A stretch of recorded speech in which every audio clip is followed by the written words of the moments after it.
So, guys, it seems that ever since I have this podcast, every February I get this weird obsession with this embarrassing show or movie that, like, I would get hated on if I would admit it that I like it to my friends. And that's why I'm sharing it with you all because if you collect that, I think you are with me in this cycle. And guys, I don't know why. I don't know why that happens. I don't know why. But yeah, last year it was Twilight.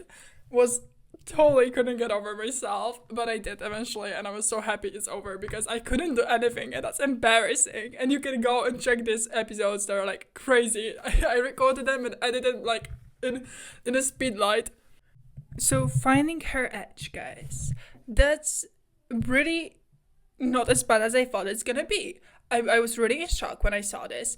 So actually to get you like a view on that. I've saw it twice already because I've seen myself being like, okay, I like it. And the second thing I was like, okay, we're gonna need to watch it again so I would have like quick recovery time. So I did love and watch Spinning Out twice. I did love and watch twice Finding Her Edge. And what can I say? The main actress is really, really similar to the one that played, to Jennifer Lawrence. That's Avi.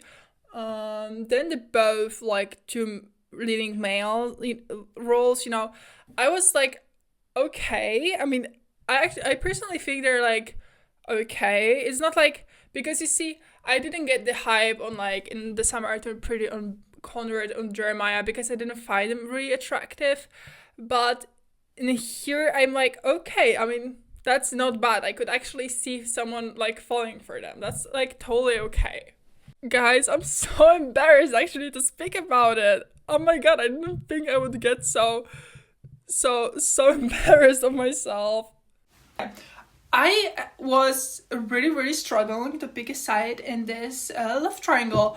As in the Samaritan Pretty and Walt's brothers, I was always the older brother team. But in here, what can we see? Freddie, old love, first love, and all that stuff. That he has like she has zero chemistry with him. Brayden has more chemistry with Freddie than the main character has such an incredible chemistry with Brayden. That's like you can totally see it. And also there's like a lot of this thing that he talks about his feeling, but again he treats her like he always like shit because like he always like it's like kind of on and off hot and cold relationship, I think, because you see, like, something goes exactly as they planned, and they won the world, and he's like, I need a break. They didn't qualify. I need a break. You never know what you're gonna get from him, and again, like he promised her that he wouldn't do this again, and he did that again. So you see. And here you have a very passionate relationship, and in second with Freddie you're kind of like more in a stable situation, like solid thing, what's going on and all that stuff. And also, why the hell everyone is making out with the like Elise, or like I don't know what the hell is happening.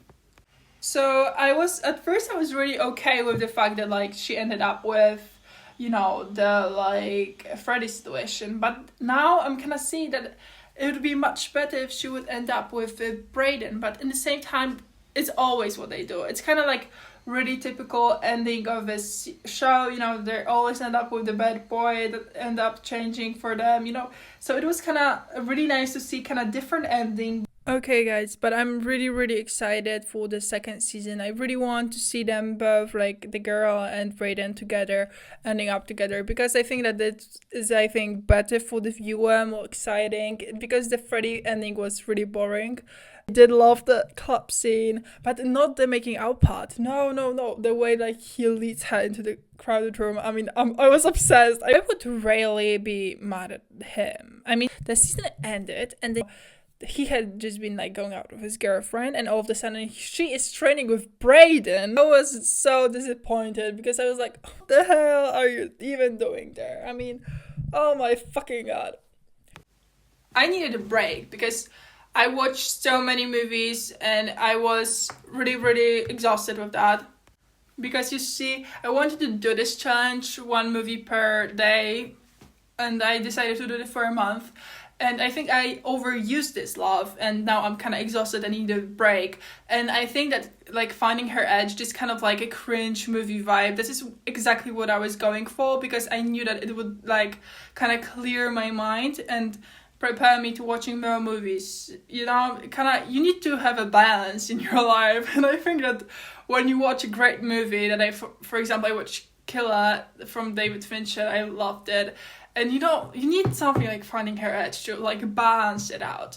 And as I said, I'm waiting for the second season of Walters Brothers, because it also really balanced me out. And I hate the idea that I'm gonna need to wait for another year, because it means that I'm gonna have to watch it again. And we all know, especially the ones that have like a letterbox, that watching something again, it's like nothing. It doesn't add you movies. It's like. But, you know, again, like, shows aren't on Letterboxd. What is even worse, because you put your time into watching something you cannot even put on Letterboxd.